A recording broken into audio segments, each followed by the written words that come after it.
अस्सलाम वालेकुम, आदाब अर्ज़ है जी डियर लिसनर्स। कहिए क्या हाल अहवाल हैं, कैसे हैं आप सब।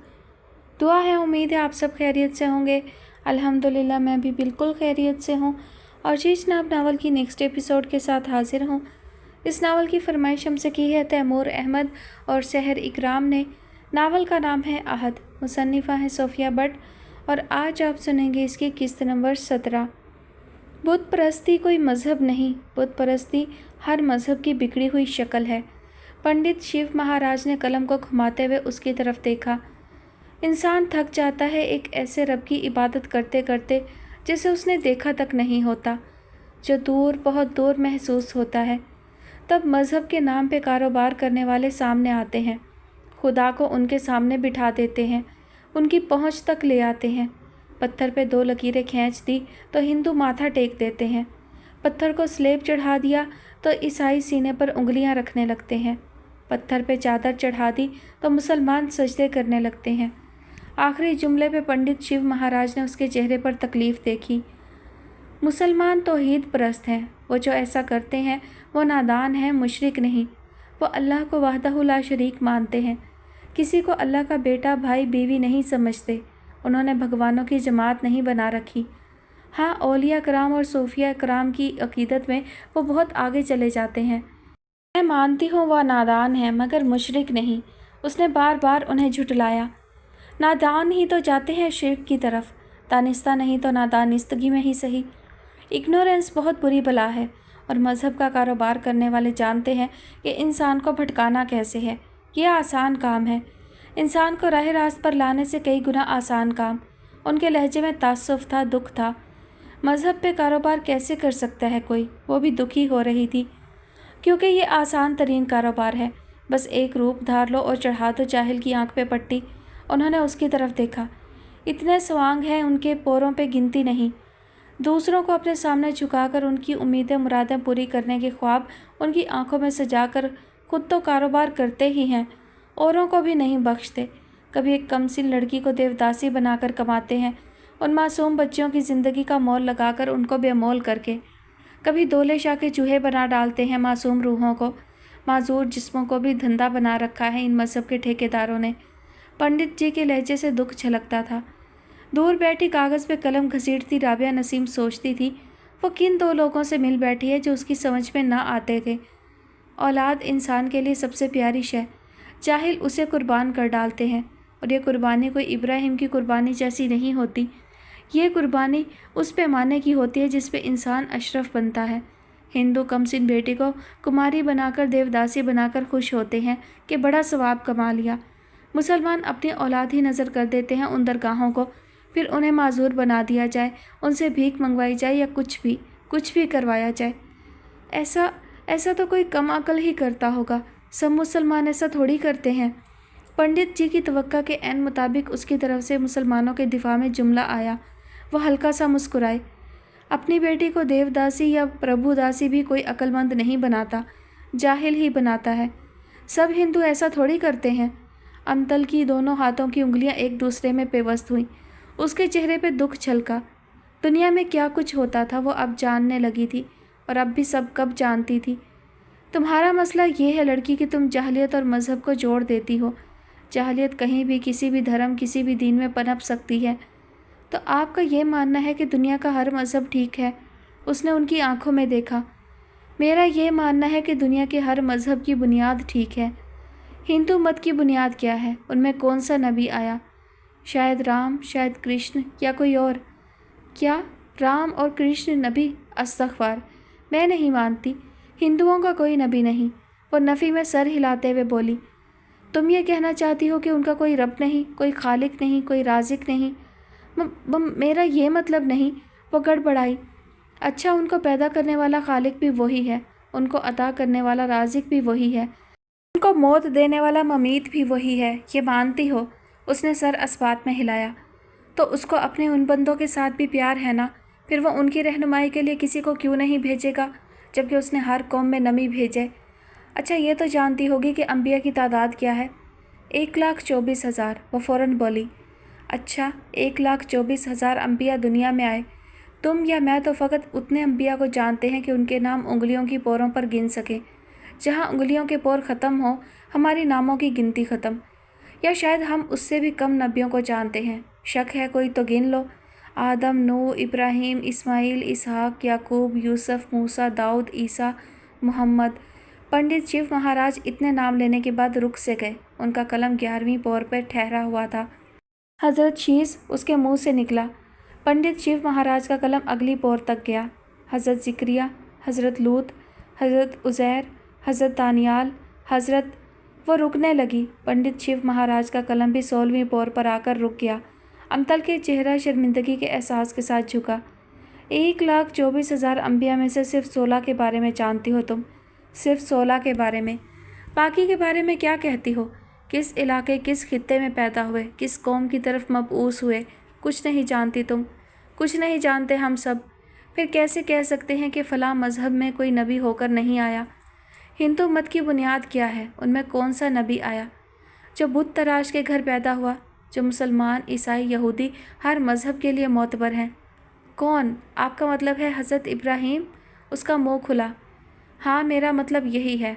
राम कौन था? उनके हालात ज़िंदगी और वाक़यात का मवाजना बारीकी के साथ इब्राहीम अलैहिस्सलाम की ज़िंदगी के साथ करो, तुम्हें यकीन आ जाएगा। इसके लिए तुम्हें बाइबल और रामायण पढ़नी होगी। राम और इब्राहिम के एक ही शख्सियत के दो नाम हैं। बाइबल में इब्राहिम को अब्राम कहा गया और इब्रानी में इसका मतलब फादर राम है। अब्राम की बीवी सायरा और राम की पत्नी सीता की पाक दामनी और पवित्रता का वाक़या पढ़ो जो तुम्हें मिलता जुलता नज़र आएगा। इसमें इतना हैरान होने की बात नहीं। एक मानना तो यह भी है कि कृष्ण भी नबी था। राम कृष्ण भगवान का अवतार है। और अवतार किसको कहा जाता है? प्रॉफिट को। एक मिनट, पंडित शिव महाराज, आप कौन हैं? वो मेज़ पे कोहनियाँ टिकाकर आगे को हुई।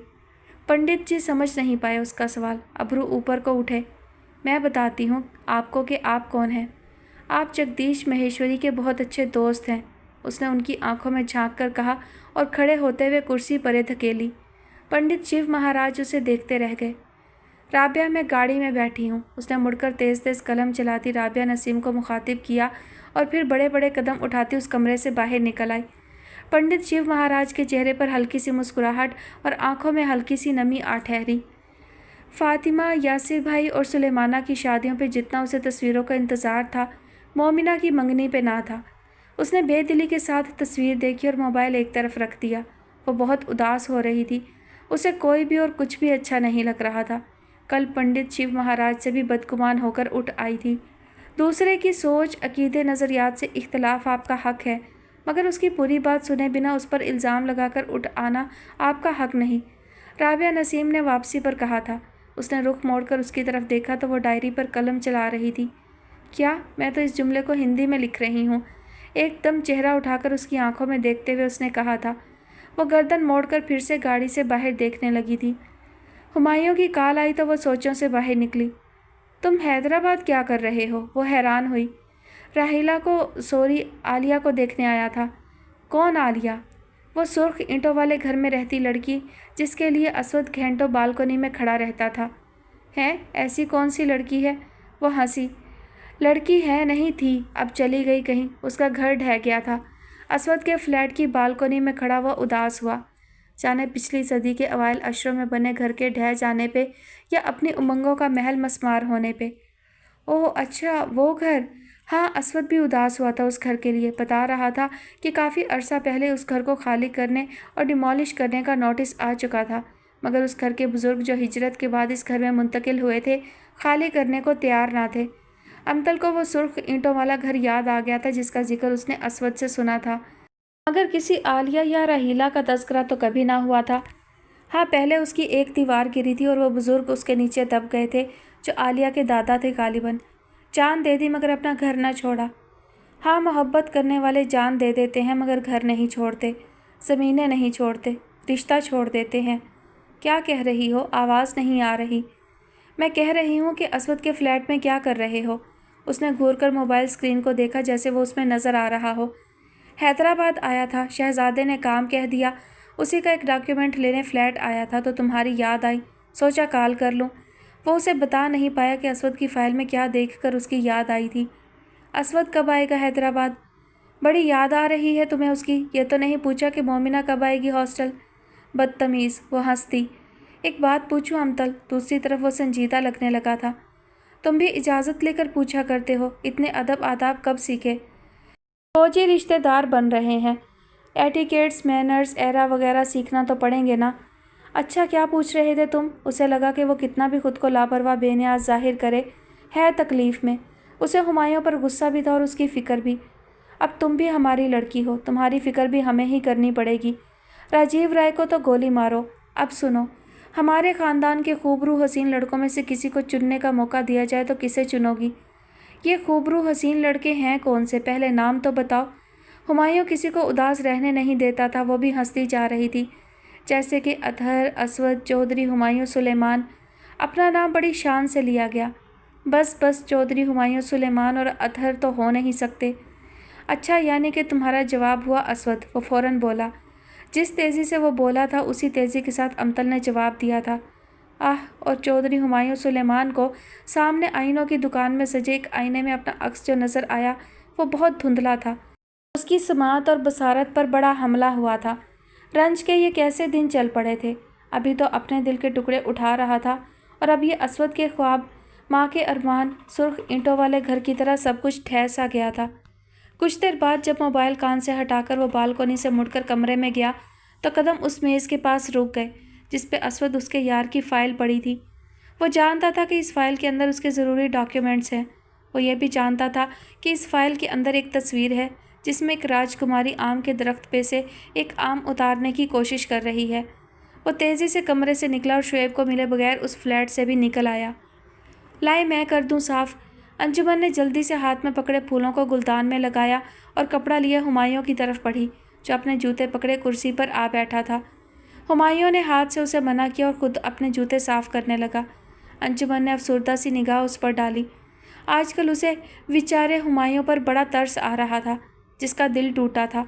उसे लगता था अब हुमायूं पाई शेव करनी छोड़ देगा, दुखी दुखी गाने सुना करेगा, शायद खाना पीना भी छोड़ दे। हाय हाय, कहीं बीमार ही ना पड़ जाए। उसे ये फ़िक्र भी सताती थी। क्या हुआ तामी, यूँ क्यों बैठी हैं? अंजुमन की फ़िक्रों से बेखबर हुमायूं ने तामी को तख्त पर यूँ बैठा पाया तो पूछा।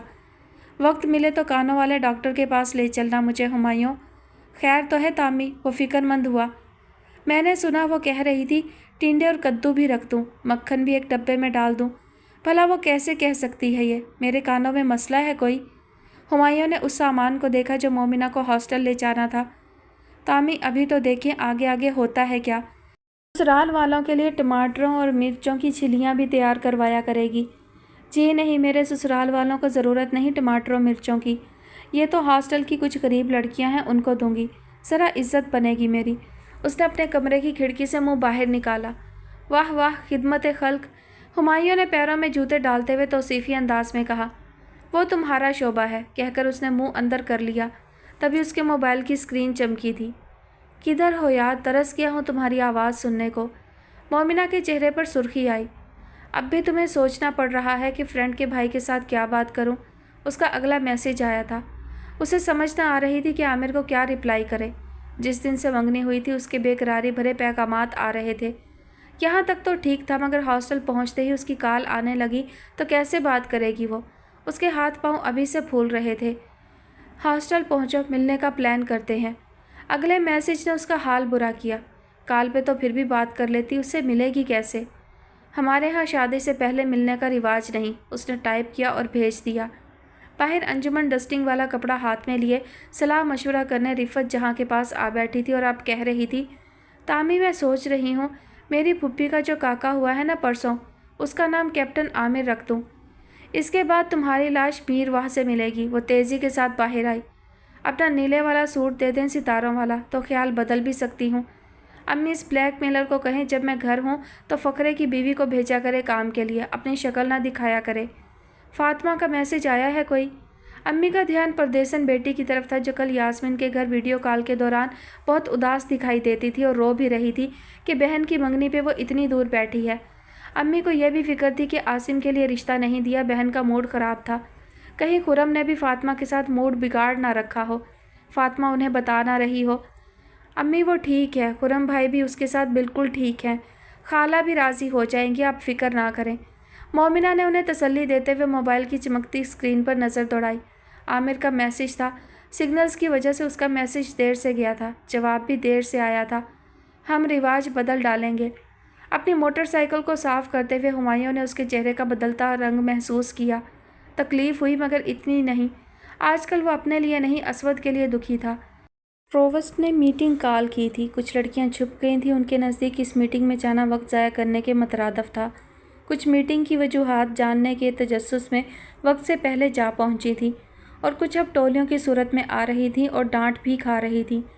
कुछ लड़कियों की वजह से हमारा हॉस्टल बदनाम हो रहा है। माँ बाप अपनी लड़की को भेजते नहीं, उन जैसी लड़कियों की वजह से। अमतल, मोमिना, हफ्सा और तहमीना ने लॉन के एक कोने में बैठते हुए प्रोवोस्ट का जुमला सुना। ये ग्रुप डांट खाने से बच गया था क्योंकि जगदीश महेश्वरी की बहन जो थी उसमें। घर वाले समझते हैं कि उनकी बेटी हॉस्टल में है और लड़की पता नहीं किधर होती है, आसमान पे उड़ती है या पाताल में घुसती है, हमें खबर भी नहीं होती बाबा।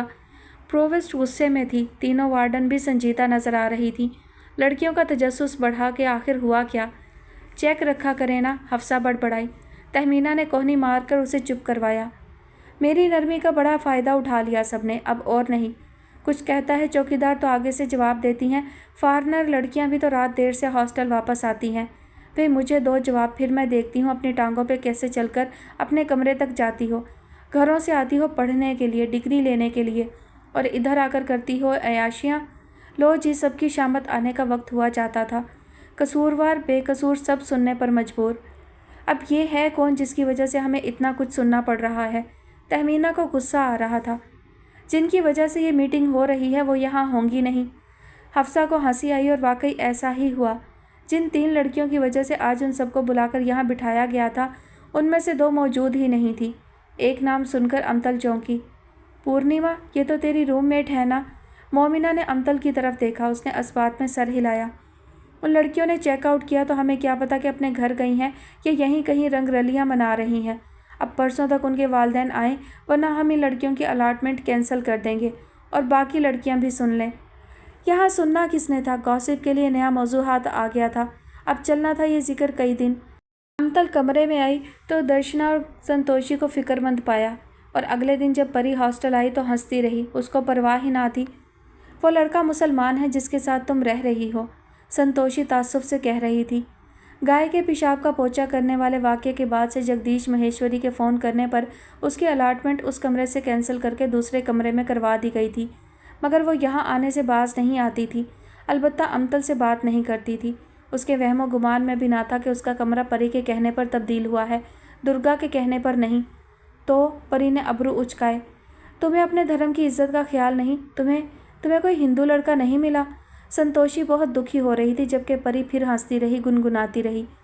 मैं तो सोच भी नहीं सकती किसी मुसलमान लड़के के लिए। संतोषी के लहजे में नफ़रत थी, हकारत थी। और तुम दुर्गा प्यारी?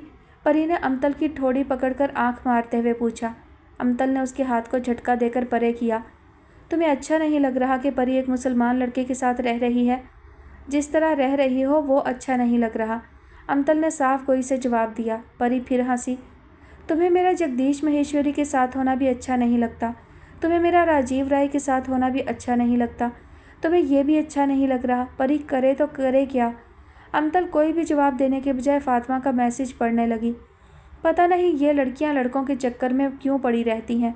मैं तो इंडिया में होती तो प्रभु दासी बनती। अमतल ने फातिमा को रिप्लाई करते हुए संतोषी के मुंह से सुना। प्रभु दासी? पता भी है ये प्रभु दासी होती क्या है? परी ने संतोषी को घूरा। भगवान की दुल्हन, उसने गर्दन अकड़ाकर जवाब दिया। अमतल को ऑक्सीजन की कमी महसूस होने लगी। महेश्वरी पैलेस और ये कमरा, वो कब तक इन जहरीली गैसों के मंबा में सांस ले सकती थी? हाँ, भगवान की दुल्हन, पागल लड़की। देवदासी या प्रभुदासी वो कमसिन लड़कियां होती हैं जो कहने में भगवान की दुल्हन होती है, मगर मंदिर के पुजारी उसे इस्तेमाल करते हैं, खुद भी और दूसरों को भी पेश करते हैं पैसे के लिए। जाहिल माँ बाप समझते हैं कि उन्होंने अपनी बेटी को प्रभुदासी बना करके बड़ा सवाब कमाया है, और लड़की का ब्रेन वॉश भी यूँ किया जाता है कि वो मासूम कम उम्र लड़की समझती है कि उसकी ज़िंदगी भगवान के लिए वक्फ है। वो जो कुछ करती है उनके लिए करती है। उनको इदराक ही नहीं होता कि उन्हें देवदासी नहीं तवाइफ बना दिया गया है, और वो मंदिर कोठा बनकर रह गया है। माफ़ करना, फिर तो तुम मुझसे भी घटिया होती। तुम धर्म का अपमान करती हो परी। संतोषी का चेहरा गुस्से से तपने लगा। अमतल देवदासी लफ्ज़ पहले भी सुन चुकी थी और पिछले हफ्ते पंडित शिव महाराज ने भी तो ऐसा जिक्र किया था, मगर फिर भी उसे लगता था कि देवदासी नन टाइप की कोई लड़की होती है। परी के मुंह से ये बातें सुनकर वो सदमे में थी। चुप सी तो दर्शना भी बैठी थी, वो भी ये सब कुछ नहीं जानती थी। संतोषी की बात सुनकर परी उसके करीब आई, उसकी आंखों में आंखें डालकर देखा। और तुम्हारे जैसी सोच रखने वाले क्या करते हैं? जिंदगियां ही बर्बाद करके रख देते हैं। देवदासी भगवान को अपनी इज्जत के चढ़ावे चढ़ाती है और जब वो बुढ़ापे की तरफ जाने लगती हैं तो उनको कोई पूछता भी नहीं। कसम पुरसी में मर जाती हैं। और नेपाल में क्या होता है, मासूम 3-3, 4-4 साल की बच्ची को देवी बना डालते हैं। कुमारी कहते हैं उसे, और जब तक बालिग ना हो जाए उसकी पूजा करते हैं, उसको ज़मीन पे उतारते तक नहीं। और जब वो बालिग हो जाए तो उसको रुखसत कर दिया जाता है, जब तक वो नॉर्मल ज़िंदगी गुजारना भूल चुकी होती है, चलना फिरना तक भूल चुकी होती है। सारी उम्र खुद को कुमारी और दूसरों को खुद से कमतर समझती है। आम लोगों में घुल मिल नहीं सकती, नफसियाती मरीज़ बनकर रह जाती है। ये तो उसके लिए एहसास की बात है कि वो कुमारी बनती है, लोग उसकी पूजा करते हैं। मैं नेपाल में होती तो कुमारी बनती। संतोषी को फ़ख्र होता था ऐसी बातों पर। तुम्हें समझ नहीं आता संतोषी, जिंदा इंसान के साथ खेल खेलते हैं ये सो कॉल्ड धर्मचारी। इंडिया में होती तो ये करती, नेपाल में होती तो ये करती। परी ने उसकी नकल उतारी। शुक्र करो कि पाकिस्तान में हो, वरना पैदा होती ना इंडिया के कन्या समाज जैसी प्रथा रखने वाले ख़ानदान में बड़ी बेटी बनकर तो सारी उम्र अपने आप को बेचकर पूरे घर को पालती। बाप भाई बड़े फ़ख्र से हर रोज़ तुम्हारी कीमत लगाया करते। या फिर ऐसे गांव में पैदा होती जहां 4 भाइयों 5 भाइयों की इकलौती बीवी बनकर रहना पड़ता तो कैसा लगता। शुक्र करो कि तुम पाकिस्तान में हो। वैसे वो तो तुम करोगी नहीं। खैर, तुम इंडिया में होती या नेपाल में, मैं तो खुश हूँ कि मैं पाकिस्तान में हूँ। और मुझे इस बात पे भी कोई पछतावा नहीं कि मुझे एक मुसलमान लड़के के साथ प्यार हुआ है। परी ने बेड के नीचे से बैग निकालते हुए कहा। अमतल ने उसे देखा और पहली बार उससे मुतासिर हुई। वो बहादुर थी, उससे तो ज़्यादा बहादुर थी। हर काम डंके की चोट पर करती थी। तुम मुसलमान हो जाओगी? एक संतोषी को सबसे ज़्यादा फ़िक्र इस बात की थी। तुम मुसलमान हो जाओगी? एक अमतल को सबसे ज़्यादा खुशी इस बात की थी। ताज़ा हवा का एक झोंका उस कमरे में आया था। अच्छा, प्यार के लिए ये ज़रूरी है? ये तो नहीं बताया अरमगान ने मुझे। अलमारी खोलकर अपने कपड़े निकालती हुई परी हंसी। ताज़ा हवा का बस एक झोंका, फिर वही हब्स, वही घुटन।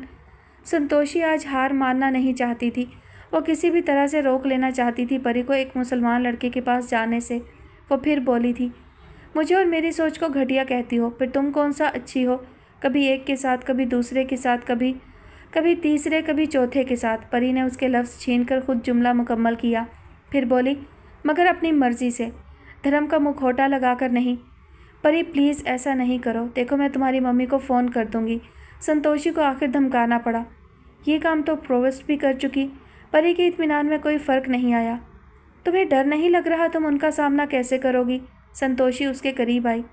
सामना होगा तो करूँगी ना, मैं जा रही हूँ।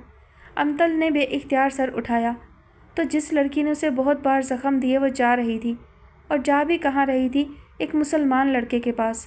मुसलमान, जिस लफ्ज़ को भूत बनाकर, गाली बनाकर वो भाव से उसकी शिकायतें लगाया करती थी। कहाँ? दर्शना उससे पूछ रही थी। पागल समझा हुआ है क्या परी को? तुम्हें बताएगी कि कहाँ जा रही है। उसने बैग को जिप किया और अमतल के करीब आई, जो दुपट्टा ओढ़ते ओढ़ते साकत सी हो गई थी। छोड़ दिया तुम्हारे भाई का पीछा, क्या याद करोगी? उसके गाल पर चुटकी लेते हुए बोली। छोड़ दिया तुम्हारा भी पीछा।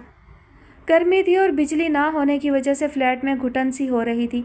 शहरों के लोग आदी हो चुके, मगर जो कुशादा बरामद और वसी सिहन से उठकर आते थे उनके लिए बड़ा मुश्किल था यूँ रहना। पुप्पो फिरदौस ने ऐलान कर दिया था कि वो कल ही वापसी के लिए रखते सफ़र बांधेंगी। बेटी और नवासे की मोहब्बत अब उनके पैरों की जंजीर ना बन सकती थी। अम्मी, आपने तो कहा था कि पूरा हफ्ता रहेंगी। रुबाब खफा थी कि अम्मी अपने कहे से मुकर गई थी। यासिर खुश था कि पुप्पो अपने कहे से मुकर गई थी। ना बाबा, असी खुले वेड़ियां दे गच्चे इन्ना डब्बियां विच नहीं रह सकते। हम खुले आंगन के आदि इन डब्बों में नहीं रह सकते। पुप्पो फिरदौस ने पंखी झलते हुए कहा। फिर मेहर को अभी रहने दें, आप और तारी चले जाएं। यहाँ पुप्पो फिरदौस को मसला ये था कि मेहरताब वापस किसके साथ आएगी। असवद ने आना है जुमे को यहाँ किसी कंसल्टेंट से मिलने के लिए। कहता हूँ मोमिना को भी ले आए, फिर तीनों इतवार को चले जाएंगे चौधरी नगर। यासिर ने उसका हल भी दे दिया था। سچی پوچھے تو مہرتاب کو یاسر اس سے پہلے کبھی اتنا اچھا نہیں لگا تھا، سڑا ہوا سا بہنوئی۔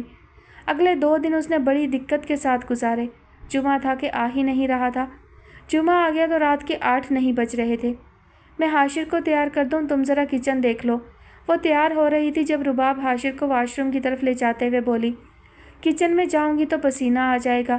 اس نے آنکھوں میں کاجل لگاتے ہوئے کہا، پسینے سے تو میں بھی بھری ہوئی ہوں۔ واش روم سے اس کا جواب آیا، ایک تو شادی شدہ بہن کے گھر چلے جاؤ، یا تو بہت زیادہ کیئر کرتی ہیں یا پھر سارے کام آپ کے سپرد کر کے اپنی تھکن اتارتی ہیں۔ یہ رباب ذرا دوسری قسم سے تعلق رکھتی تھی۔ نند سے کروانا کام، آ رہی ہے نا؟ مہرتاب نے مسکرا کر چڑھایا۔ نند پہلے ہی آسمان پر رہتی تھی، اب تو فوجی افسر مل گیا ہے۔ رباب پیکٹ سے ڈائپر نکالتے ہوئے بولی، خوش قسمت ہے بڑی، مگر ہمایوں بیچارہ۔ مہرتاب نے فکر مندی سے کہا، ہمایوں تو ایسے ہی دیوانہ ہوا پھرتا تھا۔ مومنہ کی نظر تو شروع سے اونچی تھی، اور دیکھو کیپٹن سے سلسلے چلتے رہے اور اس نے ہمیں کچھ بتایا بھی نہیں۔ تمہیں نہ مجھے، ہمیں تب پتہ چلا جب ماموں نے یاسر کو بتایا۔ کہنے کو ہم سب بڑی سہیلیاں ہیں، بھابھی سمجھ کر نہیں دوست سمجھ کر کچھ تو بتاتی۔ رباب کو شکوہ تھا، ایسا ہی گلہ شاہانہ کو بھی تھا۔ مہرتاب کو البتہ کوئی شکوہ گلہ نہ ہوا۔ وہ سمجھ سکتی تھی کہ انسان کی زندگی میں کبھی نہ کبھی ایسا کوئی سلسلہ ضرور آتا ہے جو وہ اپنے گہرے دوست سے بھی چھپا جاتا ہے۔ اس کے اپنے دل کا حال بھی یہ تھا کہ وہ کبھی مومنہ یا فاطمہ کے سامنے ظاہر نہ کر پائی، رباب اور شاہانہ سے نہ کہہ پائی۔ وہ خاموشی سے کچن میں چلی آئی اور جائزہ لینے لگی۔ کھانا بھی درمیانی مراحل میں تھا، اس نے جلدی جلدی سب تیار کیا۔ سلاد کی پلیٹ تیار کر رہی تھی جب اسود اور مومنہ پہنچے۔ اس کا دل بڑی سندر لے پر دھڑکا اور لبوں پر مسکراہٹ آئی۔ چہرے سے پسینہ صاف کرتے ہوئے اس نے ٹرے میں گلاس رکھ کر ٹھنڈا پانی انڈیلا اور لاؤنج میں چلی آئی۔ ارے مہر بھی آئی ہے۔ اسود کی اس پہ نظر پڑی تو مسکراتے ہوئے بولا۔ اس نے سر ہلاتے ہوئے مسکرا کر سلام کیا۔ مومنہ حاشر کو اسود کی گود میں دے کر اس سے ملنے کے لیے اس کی طرف بڑھی۔ بڑی اچھی لگ رہی ہو۔ لان کے ٹی پنک پھولدار جوڑے میں وہ خوبصورت لگ رہی تھی۔ مومنہ نے تعریف کی تو چہرہ بھی جوڑے کا ہم رنگ ہوا۔ نظر چرا کر دیکھا کہ اسود کا دھیان کہاں ہے۔ وہ حاشر کو فضا میں اچھال رہا تھا۔ پچھلی دفعہ تو یہ دونوں میاں بیوی ہم سے گھر ہی سیٹ کرواتے رہے تھے، اس دفعہ ہم کراچی گھومیں گے۔ مومنہ نے اس کا ہاتھ دباتے ہوئے اعلان کیا۔ مجھے کنسلٹنٹ سے ملنا ہے، اس کے علاوہ میں فری ہوں۔ اسود نے خوش دلی سے اس کے پلان کو اپروول دیا۔ امتل کیسی تھی، اس کو بھی لے آتے؟ یاسر نے پانی کا گلاس خالی کر کے ٹرے میں رکھتے ہوئے کہا۔ میں تو کہہ رہی تھی بھائی نہیں مانے۔ مومنہ نے اسود کو گھورا، اور اسود کوئی تبصرہ کیے بنا حاشر کو واپس اس کے حوالے کر کے منہ دھونے کے لیے چلا گیا۔ امتل کا ذکر جہاں مہرتاب کا دل برا کر گیا، وہیں یہ جملہ تسلی آمیز لگا کہ بھائی نہیں مانے۔ مہرتاب اور رباب کھانا لگانے لگ گئیں۔ پھپھو بھی تو آئی تھی، وہ نظر نہیں آ رہی۔ اسود منہ دھو کر آیا تو ادھر ادھر دیکھتے ہوئے پوچھنے لگا، بجلی کی بڑی مہربانی رہی، 2 دن واپس چلی گئی ہیں۔ یاسر نے ہنستے ہوئے کہا، 4 دن رہ لینے دیتے مظہر کو بھی سکون سے۔ اسود بظاہر سنجیدہ تھا۔ مظہر کے نصیب میں اب سکون نہیں۔ یاسر کے جواب پر سب ہنس دیے سوائے رباب کے۔ اس کی امی کو لے کر سب مذاق کرتے رہتے تھے۔ شادی سے پہلے اتنا برا نہیں لگتا تھا، مگر اب برا لگتا تھا۔ وہ ان کے لیے حساس ہو گئی تھی، ہر شادی شدہ بیٹی کی طرح۔ اگلا دن مہرتاب کی زندگی کا بہترین دن تھا۔ کراچی گھومتے پھرتے ہوئے اسود نے اس کا بہت خیال رکھا، اس کو توجہ بھی دی اور تحفہ بھی لے کر دیا۔ اس رات ہی اسود نے وہ خواب دیکھا تھا، وہ خواب جس نے اگلی کئی راتیں اسے سونے نہیں دیا۔ سندھ کے کئی شہروں میں مٹھائیوں اور کیک کا موسم عروج پر تھا۔ ہندو دیوالی منا رہے تھے، روشنیوں کا تہوار دیپاولی، جب دیپ جلتے ہیں، پٹاخے چلائے جاتے ہیں، پھلجھڑیاں چھوڑی جاتی ہیں اور آتش بازی کر کے آسمان کو روشنیوں سے ڈھک دیا جاتا ہے۔ مہیشوری پیلس بھی ہمیشہ کی طرح بڑے پیمانے اور جوش و خروش کے ساتھ دیوالی منائی جا رہی تھی۔ 9 دن پہلے سے تیاریاں شروع ہو گئی تھیں۔ نئی نئی مورتیاں گھر آ رہی تھیں، کپڑے بن رہے تھے، زیور پسند کیے جا رہے تھے، زمین کو رنگوں سے رنگنے کے لیے رنگولی کے ڈیزائن فائنل ہو رہے تھے، مٹھائیوں کے آرڈرز دیے جا رہے تھے۔ کچھ خاص مٹھائیاں گایتری دیوی خود بنا رہی تھی۔ مہمانوں کے کھانے کے لیے مینیو بن رہے تھے۔ مسلمان دوستوں کے لیے، جو اس گھر میں صرف جگدیش مہیشوری رکھ سکتا تھا، خاص مینیو تھا۔ 5 دن چلنے والے اس تہوار میں کس دن کیا ہوتا ہے، امتل کو آج تک یاد نہ ہو سکا۔ اس کے لیے ہولی، دیوالی، تیج، نوراتری جیسے تہوار کبھی خوشی نہیں لاتے تھے۔ ان دنوں مندرا پھوپھی آتی تھی اور ان کی موجودگی اس کے لیے ایک بڑا امتحان ہوتی تھی۔ उन दिनों उसे मम्मी पे गुस्सा कम आता और तरस ज़्यादा, जो उसकी वजह से मंदिरा फूफी से जाने क्या क्या सुनती थी। 1 साल लड़की मेरे हवाले करती तो देखती कैसे मुसलमानों का रंग ना उतरता इससे। 1 माह आप चौधरी नगर रह आए तो मैं देखूं कैसे सब सफ़ेद नीला रंग नहीं चढ़ता आप पर, वो सोचती। मम्मी सर झुकाए भाषण सुनती रहती और उनके जाने के बाद कई दिन तक वही इक़्तिबासात उनकी ज़ुबान पर रहते। कभी तो वो चुप करके सुन लेती और कभी चिढ़ जाती, कभी बदतमीज़ी से जवाब देती। ये वो मंजर था जो गुज़िश्ता कई बरस से माँ बेटी के बीच चल रहा था। कुछ भी तो नहीं बदला था। हाल बता हॉस्टल जाने के बाद, चौधरी नगर से जुड़ जाने के बाद, वो खुशी पा लेने के बाद उसकी ज़ुबान की तलखी किसी कदर कम हो गई थी। इस दफ़ा वो मंदिरा फूफी से भी मुस्कुरा कर मिली थी और मंदिरा फूफी गिरते गिरते बची। भला हुआ बच गई, वरना जिस पे गिरती उसका कुछ ना बचता। उन्हें लगा कि उनकी भतीजी पर से बुरी आत्माओं का साया ख़त्म हो गया है। उस वक्त उन्हें पता होता कि आइंदा 24 घंटे बाद क्या होने वाला है, तो वो इतने लाड के साथ अपने पास बिठाकर भतीजी को राम के बनवास की कथा और फिर 10 सर वाले रावण के साथ उसका युद्ध का हाल बयान ना करती। दिवाली हम उस जंग में राक्षस रावण की हार और राम भगवान की जीत की खुशी में मनाते हैं। बुराई पर अच्छाई को, अंधेरे पर रोशनी को फतह नसीब हुई। इस याद में हम चरागा करते हैं, खुशियाँ मनाते हैं। वो उनके पास बैठी सुनती रही। उसे पंडित शिव महाराज की बात याद आ रही थी, जो ये ख्याल करते थे कि हज़रत इब्राहिम और राम दर हकीकत एक ही हस्ती हैं। ये दौर अपने इब्राहिम की तलाश में है। सनम कदा है जहाँ ला इलाहा इल्लल्लाह। मंदिरा फूफी राम की कहानी सुना रही थी और उसके कानों में गूंज रहा था। वो राम को नहीं जानती थी, वो इब्राहिम को जानती थी। गुलो गुलजार होने वाली आग को जानती थी। अल्लाह की राह में कुर्बान हो जाने को तैयार बेटे और अपने कीमती शय को कुर्बान कर डालने वाला हौसला रखने वाले बाप को जानती थी। इब्राहिम ने क्या किया था ये जानती थी। उसके कानों में बस यही गूंजता था, मुझे है हुक्म अज़ा ला इलाहा इल्लल्लाह। सावन भादों का ये त्यौहार मक्खियाँ भी खूब मना रही थी।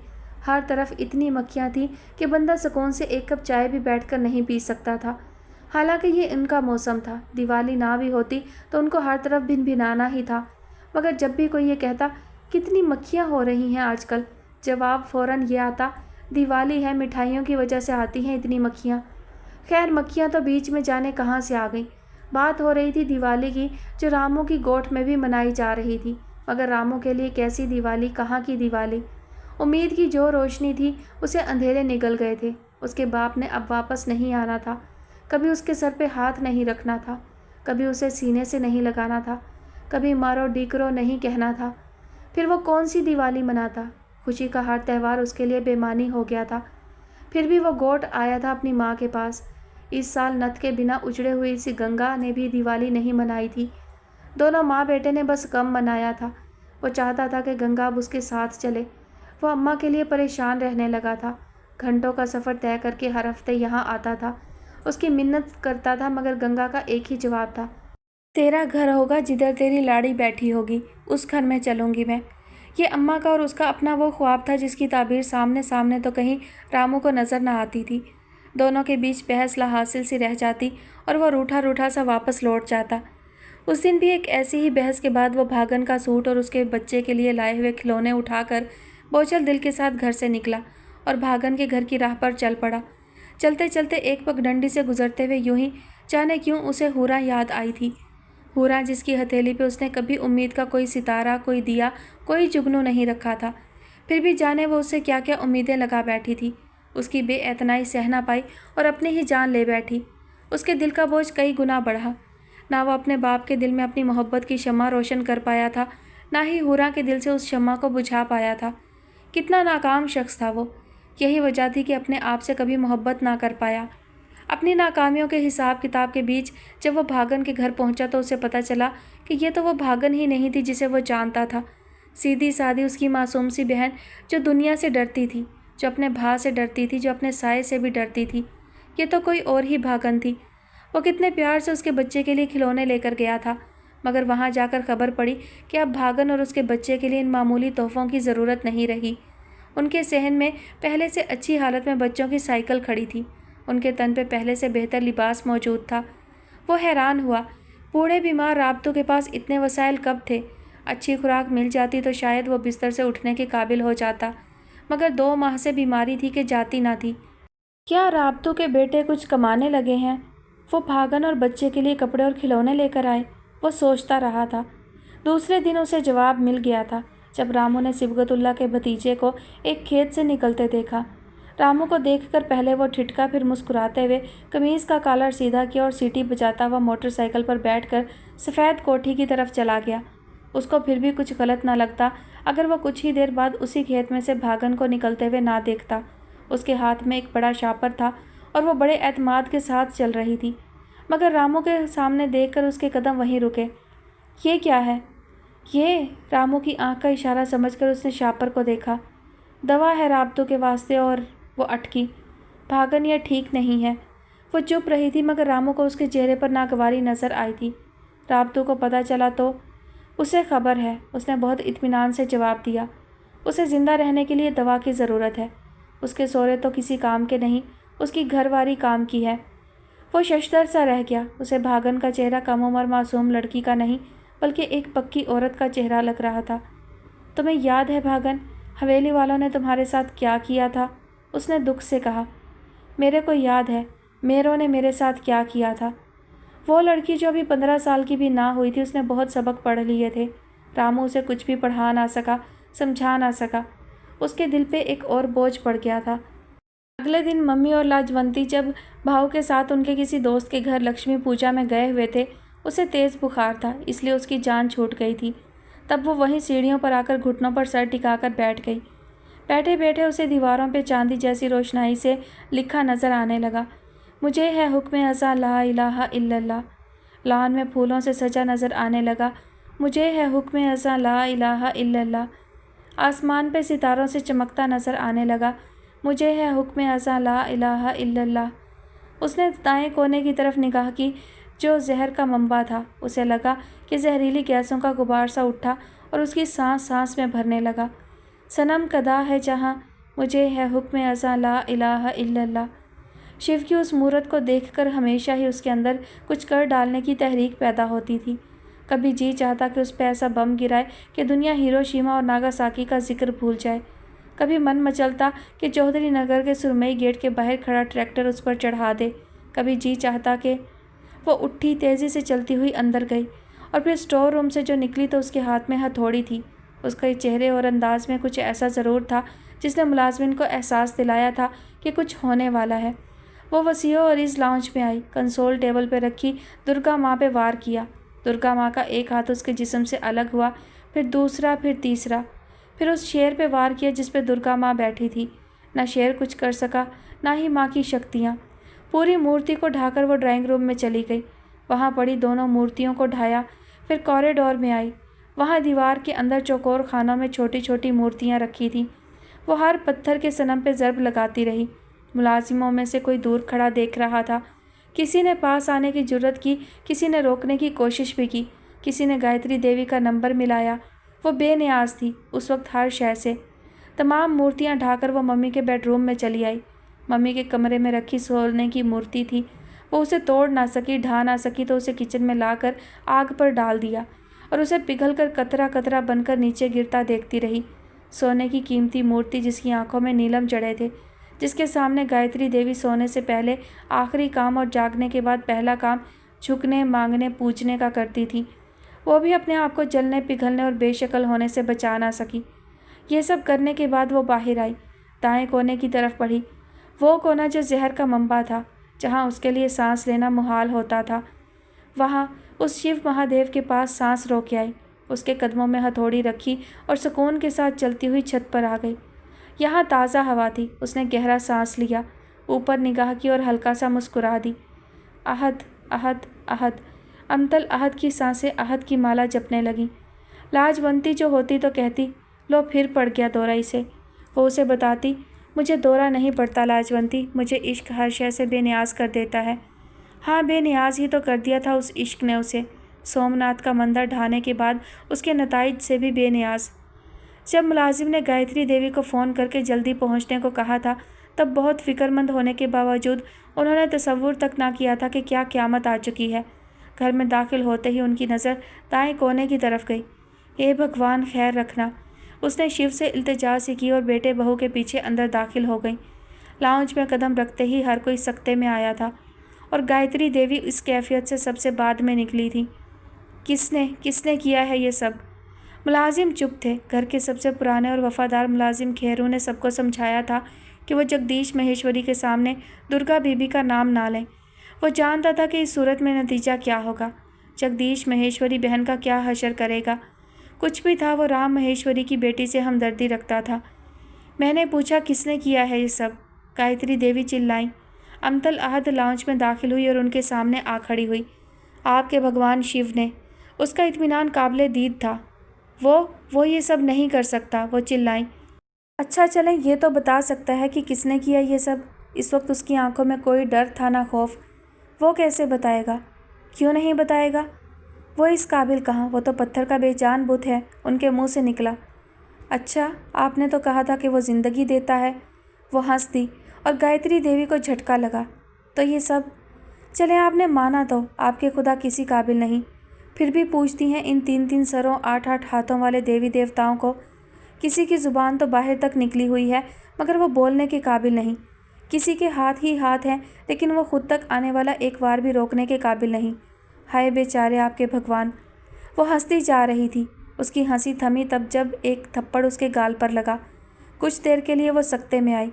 مکے، ٹھڈے، گالیاں، اسے ہر شے کی امید تھی مگر منجمد اس لیے ہو گئی تھی کہ تھپڑ گایتری دیوی کی طرف سے آیا تھا، اس ماں کی طرف سے جس نے کبھی اس پہ ہاتھ نہ اٹھایا تھا، ہمیشہ سینے سے لگا کر چوم کر رکھا تھا، جگدیش مہیشوری کے غضب سے بچایا تھا۔ اور حیرت کی بات یہ کہ اس وقت جگدیش چپ تھا، بالکل چپ۔ اس نے ایک نظر چکنا چور ہوئی مورتی پر ڈالی، دوسری بہن پر اور لاؤنج سے باہر نکل گیا۔ کوریڈور میں ٹوٹی ہوئی مورتیاں دیکھ کر بھی اس نے کوئی رد عمل نہ دیا تھا۔ لاؤنج میں کھڑی لاجونتی نے ساس کی طرف دیکھا۔ ان کی سانسیں تیز تیز چل رہی تھیں۔ انہیں لگ رہا تھا قیامت ہی تو آ گئی۔ کاش تم اس نہر میں ڈوب کر مر گئی ہوتی درگا، کاش تم کبھی واپس نہ آتی۔ میرا خدا تھا میری حفاظت کرنے والا، آپ کا بھگوان تھوڑی تھا جو اپنی حفاظت بھی نہ کر سکے۔ وہ پھر ہنسی۔ گایتری دیوی کو اس دن افسوس ہوا کہ انہوں نے برسوں پہلے نند کی ایک بات کیوں نہ مان لی تھی۔ اس وقت انہوں نے رام مہیشوری کو روک دیا تھا۔ وہ اتنی شکی القلب نہیں ہو سکتی تھی، مگر آج سوچتی تھی کہ صفاقی دکھا ہی دیتی تو اچھا تھا، آج یہ دن تو نہ دیکھنا پڑتا، جب ہر کوشش کر لینے کے بعد بھی وہ اور رام مہیشوری ناکام رہے تھے۔ جب ان کی بیٹی نے اسکول میں تلاوت کی تھی، خود کو مسلمان ماں کی بیٹی بتایا تھا، تب مندرا نے کہا تھا تمہاری بیٹی پہ برے اثرات ہیں، سوامی جی نے کہا ہے کہ وہ یوں ختم نہیں ہوں گے، تمہیں بلی چڑھانی چاہیے، ایک نوزائیدہ بچے کی بلی۔ یہ سن کر وہ کانپ کر رہ گئی تھیں اور بے اختیار ان کا سر نفی میں ہلا۔ رام مہیشوری کو بھی بہن کی بات پسند نہ آئی تھی۔ مندرا نے کہا تھا کہ ان کی کراچی میں ایک عامل بابا سے بات ہو گئی ہے، وہ بچے کا انتظام کر دیں گے۔ پورن ماشی کی رات ایک پوجا ہوگی خاص اور بچے کو بلی چڑھا دیا جائے گا۔ اس کے بعد درگا پر سے برے سائے ہمیشہ ہمیشہ کے لیے ختم ہو جائیں گے۔ وہ چودھری نگر اور اس میں بسنے والوں کا نام تک بھول جائے گی، وہ نماز قرآن بھول جائے گی۔ ہر چند کے وہ میاں بیوی بھی یہی چاہتے تھے اور رام مہیشوری سوچ میں پڑ گئے تھے، جبکہ گایتری دیوی سوچ بھی نہ سکیں، ایک جان لینے کا حوصلہ نہ رکھتی تھیں۔ وہ بیٹی کو واپس پانے کے لیے یہ بلیدان ضروری ہے۔ مندرا نے مسلسل ان کا نفی میں ہلتا سر دیکھ کر سختی سے کہا، اپنی اولاد کو پانے کے لیے کسی کی اولاد چھین لیں، ایسا نہیں ہوگا مندرا دیدی، نہ مانو میری بات، پچھتاؤ گے ایک دن۔ اور وہ دن آ پہنچا تھا، آج وہ پچھتا رہی تھی۔ امتل نے ایک نظر ممی کو دیکھا اور پھر بھاؤ کو۔ ممی کے چہرے پہ ابھی بھی ناراضی کے آثار تھے، ان کی آنکھیں بتا رہی تھیں کہ وہ روتی بھی رہی ہیں، جبکہ بھاؤ بالکل نارمل انداز میں ناشتہ کر رہے تھے، ایسے جیسے کل مہیشوری پیلس میں کچھ ہوا ہی نہ تھا۔ کیا بھاؤ بدل گئے ہیں؟ اس نے سوچا، اور کچھ ایسا ہی گایتری دیوی بھی سوچ رہی تھی۔ اور سچی بات تو یہ بھی تھی کہ انہیں بیٹے کی اس خاموشی سے تکلیف پہنچی تھی۔ پہلی بار وہ چاہتی تھیں کہ وہ بہن پہ سختی کرے، کل جو قیامت اس نے ڈھائی اس کا حساب لے، اس کے اٹھتے قدموں کو وہیں روک دے، مزید کوئی تباہی بربادی نہ آئے۔ لیکن اس کی چپ بتاتی تھی اسے کوئی فرق نہیں پڑا تھا کہ اس کی بہن نے ان کے بھگوانوں کے ساتھ کیا سلوک کیا۔ کیا بیٹی کی طرح ان کا بیٹا بھی دھرم سے بیزار ہو گیا تھا؟ وہ دکھی ہوئی تھیں، بہت دکھی۔ ٹھیک ہے، وہ ان کی طرح صبح شام بھگوان کے سامنے ہاتھ باندھ کر کھڑا نہ ہوتا تھا، بھجن نہیں گاتا تھا، مگر اپنے دھرم کے ساتھ اتنی انسیت ضرور رکھتا تھا کہ اپنے آپ کو فخر کے ساتھ ہندو کہتا تھا، اپنی کمیونٹی میں اس کا نام تھا۔ آئندہ الیکشن میں اقلیتوں کے لیے مخصوص سیٹوں میں سے ایک پہ اس کے اسمبلی پہنچنے کا امکان بھی تھا۔ پھر یہ کیا ہوا کہ کل اتنی بڑی بات ہو گئی اور وہ خاموش تھا؟ امتل کو بھی بھاؤ کی طرف سے شدید قسم کا رد عمل آنے کا یقین تھا اور اب حیرت سے اسے دیکھ رہی تھی۔ لاجونتی ملازمین، خاص طور پر خیرو بھی حیران تھا۔ وہ سب نہ جانتے تھے کہ جگدیش مہیشوری کے پاس بہن کے سودائی پن کا علاج تھا۔ بھلے وہ چیخا نہ تھا، چلایا نہ تھا، مکوں اور ٹھڈوں پر نہ آیا تھا، اس کا مطلب یہ نہیں تھا کہ وہ کچھ اور کرنے والا نہیں تھا۔ 2 دن بعد اسی وقت اسی میز پر اس نے اطلاع دی تھی کہ پرسوں راجیو رائے کے گھر والے شادی کی تاریخ لینے آ رہے ہیں۔ تاریخ اسی مہینے کی ہوگی۔ اس جلدی کی وجہ اس نے راجیو کی فیملی کو ممی کی بیماری بتائی تھی۔ گایتری دیوی نے بھی اس فیصلے کو بہتر جانا اور 3 دن بعد جا کر سکون کا سانس لیا۔ جبکہ وہ سکتے میں آئی تھی، جگدیش نے بت بنی بہن پر ایک نظر ڈالی اور کرسی دھکیل کر اٹھ کھڑا ہوا۔ اس کے جاتے ہی وہ ہوش میں آئی۔ ممی! اس نے ممی کی طرف التجا بھری نگاہ سے دیکھا، مگر وہ ملازم کو برتن اٹھانے کے لیے آواز دیتی ہوئی یوں انجان بنی جیسے اس کی پکار سنی ہی نہ ہو۔ لاجونتی نے صورتحال کو خاصا انجوائے کیا۔ امتل نے میز کی سطح پر میوزک کیسے انداز میں بجتی ہوئی اس کی انگلیوں اور اس کے متبسم چہرے پر نگاہ کی تو اس وقت ممی سے کوئی بھی بات کرنے کا ارادہ موقوف کر کے ان کے کمرے میں چلی آئی۔ کچھ دیر بعد جب وہ اپنے کمرے میں آئی تو اسے وہاں پا کر ٹھٹکی، پھر نارمل سے انداز میں چلتے ہوئے کھڑکی پر پردے سمیٹنے لگی۔ ممی! امتل اٹھ کر ان کے قریب آئیں۔ جو پنک شیفون پہ سوٹ بنوایا تھا وہ پہن لینا جب پرسوں راجیو کے گھر والے آئیں گے، انہوں نے اس کی طرف مڑے بغیر کہا۔ ممی، میں راجیو سے شادی نہیں کروں گی۔ تمہیں لگتا ہے درگا کہ تمہارا یہ واویلا تمہارے کسی کام آنے والا ہے؟ ممی اس کی طرف پلٹیں، ان کے لہجے میں ہمیشہ والی نرمی نہ تھی۔ ممی، پھر آپ بھی جان جائیں کہ میں مر جاؤں گی مگر ایک مشرک کے ساتھ شادی نہ کروں گی۔ وہ ممی کی آنکھوں میں آنکھیں ڈال کر بول رہی تھی۔ گایتری دیوی کو اس وقت آنے والے وقت سے خوف محسوس ہوا مگر انہوں نے ظاہر نہیں کیا۔ درگا، زبان بند کرو اپنی، بہت کر لی تم سے نرمی، اب مزید نہیں۔ انہوں نے بھی اس کی آنکھوں میں دیکھ کر ہی تنبیہ کی۔ اس کے منہ سے مرنے کی بات سن کر تڑپ اٹھنے والی گایتری دیوی کو اب اپنا دوسرا روپ دکھانا تھا، ورنہ بعد وہاں جا پہنچتی جہاں صرف تباہی و بربادی تھی۔ زبان تو بند نہیں کروں گی ممی، آپ کھینچ سکتی ہیں تو کھینچ لیں، کاٹ سکتی ہیں تو کاٹ لیں، ایسا کرنا پڑا تو ایسا کروں گی۔ ان کا لہجہ مزید سخت ہوا۔ آپ ظالم ہیں ممی، وہ چلائی۔ آپ سب ظالم ہیں، رام مہیشوری، جگدیش مہیشوری، گایتری دیوی، سب ظالم ہیں۔ اس کے منہ سے نکلے یہ لفظ نئے تو نہ تھے مگر ہر بار تکلیف پہلے سے بڑھ کر دیتے۔ تمہیں راہ راست پر لانے کے لیے اگر مجھے ظالم بننا پڑا تو بنوں گی، ظالم، سنگدل، سفاک، جو بھی بننا پڑا بنوں گی۔ میں بھاگ جاؤں گی آپ کے محل سے، وہ چلائی۔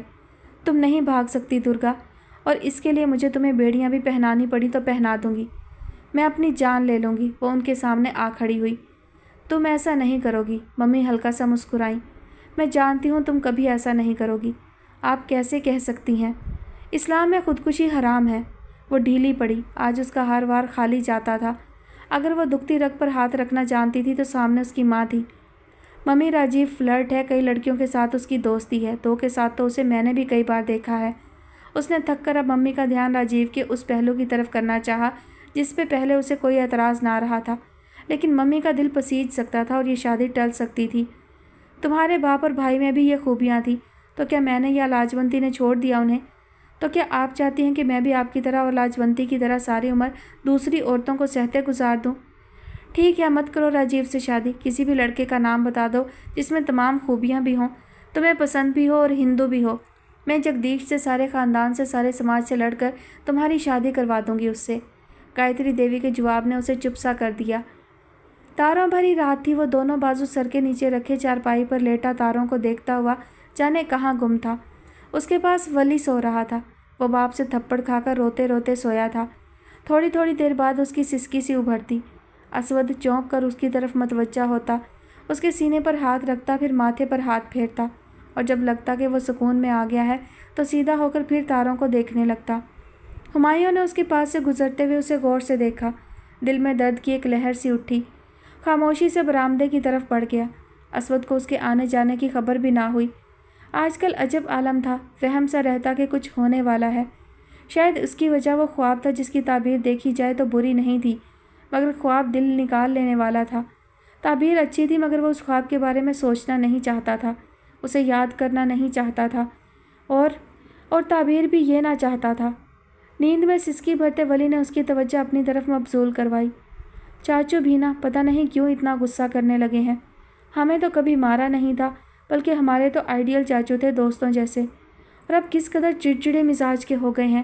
ارم چاچی بھی تو ان کے آتے ہی شکایتیں لگانے لگتی ہیں بچوں کی، تھکے ہوئے ہوتے ہیں، آ جاتا ہے غصہ انہیں۔ ولی کو تھپکتے ہوئے اس کا دھیان سفیان اور ارم کی طرف ہونے لگا جب پاس پڑے موبائل کی اسکرین چمکی تھی۔ اس نے سر کے نیچے سے ایک بازو نکال کر موبائل پکڑا۔ امتل کی کال تھی، وہ ایک دم سیدھا ہو بیٹھا۔ اس قدر بے چینی کی ایک وجہ یہ بھی تھی شاید کہ بہت دن سے امتل کی کال نہیں آئی تھی، کوئی میسج نہیں آیا تھا، اور جو اس نے فون کیا تو وہ بھی دوسری طرف سے اٹینڈ نہیں کیا گیا تھا۔ وہ ولی پہ کھیس ڈالتے ہوئے چارپائی سے اٹھا اور چھت پر چلا آیا۔ تب تک امتل کی تیسری کال آ چکی تھی۔ اس نے جیسے ہی موبائل کان سے لگایا، اسے امتل کی روتی ہوئی آواز سنائی دی۔ کیا ہوا امتل؟ وہ پریشان ہو اٹھا تھا۔ ماں سے بات کرواؤ، اس نے جواب دینے کے بجائے پھر اپنا جملہ دہرایا۔ ماں چھت پہ نہیں آ سکتی اور نیچے بات نہیں ہو سکتی امتل، ٹوٹی پھوٹی ہی صحیح، جیسی بھی ہو بات کروا دو، میں لے جاتا ہوں موبائل ان کے پاس، مگر ماں کو تمہاری بات سمجھ آئے گی نہیں اور تمہیں روتا ہوا پا کر پریشان زیادہ ہوں گی امتل، اسود نے نرمی سے سمجھایا۔ اسود، کل ماں کو شہر لے جانا، پھپھو یاسمین کے گھر، وہاں سے میری بات کروا دینا۔ کچھ دیر چپ رہنے کے بعد وہ بولی تھی۔ اس کی آواز چگلی کھاتی تھی کہ وہ روتی نہیں بلکہ بہت روتی رہی ہے، اور اس کا یوں رونا بھلا چودھری اسود حیدر کو مضطرب نہ کرتا، پریشان نہ کرتا؟ یہ کیسے ممکن تھا؟ مجھے نہیں بتاؤ گی کیا ہوا؟ نہیں، اس نے سسکی بھرتے ہوئے کال ختم کر دی تھی۔ پھر رات کیسے گزری یہ چودھری اسود حیدر جانتا تھا۔ وہ اگلی صبح رحیمہ احمد کو شہر لے گیا تھا۔ پھپھو یاسمین کے گھر سے امتل کے ساتھ ان کی بات کروائی تھی، اور جب آدھے گھنٹے بعد وہ کمرے سے باہر آئی تھیں تو ان کی صورت دیکھ کر وہ کیا ہر کوئی اندازہ کر سکتا تھا کہ وہ کس قدر پریشان ہے۔ وہ روتی رہی ہیں یہ بھی پتہ چلتا تھا۔ اسود، مجھے گھر لے چلو، ان کی آواز میں نمی تھی۔ مامی، کھانا تیار ہے۔ نہیں حدیقہ، ابھی میرا گھر جانا ضروری ہے، انہوں نے حدیقہ کے کندھے پر ہاتھ رکھتے ہوئے کہا۔ پھر پھپھو یاسمین اور شہانہ کے روکنے پہ بھی وہ نہ رکی تھی۔ کیا بات ہے ماں، امتل ٹھیک ہے نا؟ وہ رہ نہ سکا۔ نہر کی طرف موٹر سائیکل موڑتے ہوئے اس نے رفتار کم کی اور پوچھا۔ وہ ٹھیک نہیں ہے، انہوں نے جواب دیا تھا۔ کیا ہوا؟ ماں نے اس سوال کا جواب نہ دیا تھا، بس یوں محسوس ہوتا رہا کہ وہ پیچھے بیٹھی رو رہی ہیں۔ گھر میں داخل ہوتے ہی انہوں نے چادر سے اپنی آنکھیں رگڑیں اور کہا، جاؤ اوطاق سے اپنے ابو کو بلا کر لاؤ۔ وہ ٹھٹک گیا۔ ایسی کیا بات تھی جو ماں کو ابھی ابو سے بات کرنی تھی؟ اسے تو لگتا تھا کہ وہ ماں کے دل کے زیادہ قریب ہے، اپنی ہر پریشانی اس سے شیئر کرتی ہیں، وہ ان کا رازدار تھا، ان کا دوست تھا، لیکن اس وقت ابو کو بلانا؟ وہ الجھن کے عالم میں اوطاق گیا اور چودھری صاحب کو ماں کا پیغام دیا۔ اللہ خیر کرے، چودھری صاحب ایک دم اٹھ کھڑے ہوئے۔ اوطاق سے گھر پہ بلاوا کوئی معمولی بات نہیں تھی۔ گھر میں بند کمرے میں ابو اور امی کے ساتھ ماں کی ایک طویل میٹنگ ہوئی تھی۔ بچوں اور بڑوں کو پتہ نہیں تھا کہ اندر کیا بات ہو رہی ہے۔ پتہ اسود کو خود بھی نہیں تھا، سوائے اس کے کہ جو بھی معاملہ ہے وہ ہے امتل کے بارے میں۔ 1.5 گھنٹے بعد جب امی اور ابو ماں کے کمرے سے نکلے تو امی کے چہرے پہ غصہ تھا اور ابو کے چہرے پہ بھی۔ اس کے بعد ابو امی اپنے کمرے میں چلے گئے تھے اور ان کی آپس میں جانے کیا بات ہوئی تھی کسی کو پتہ نہیں چلا۔ ہاں، کبھی امی کی آواز بلند ہو جاتی تو کبھی ابو کی۔ ابو یوں غصہ دکھانے والے شخص نہ تھے، آج یوں امی سے اونچی آواز میں بات کر رہے تھے تو معاملہ گمبھیر ہی تھا۔ اس دن امی سارا دن سب پہ غصہ کرتی رہی تھی، مومنہ کو ڈانٹ دیا، اسود سے بھی ٹھیک طرح سے بات نہیں کی، سارا دن بڑبڑاتی رہیں، اور ماں سارا دن اپنے کمرے میں رہیں۔ عصر کی اذان ہونے کے بعد وضو کے لیے باہر نکلی اور پھر کمرے میں چلی گئیں۔ ان کا چہرہ ستا ہوا تھا۔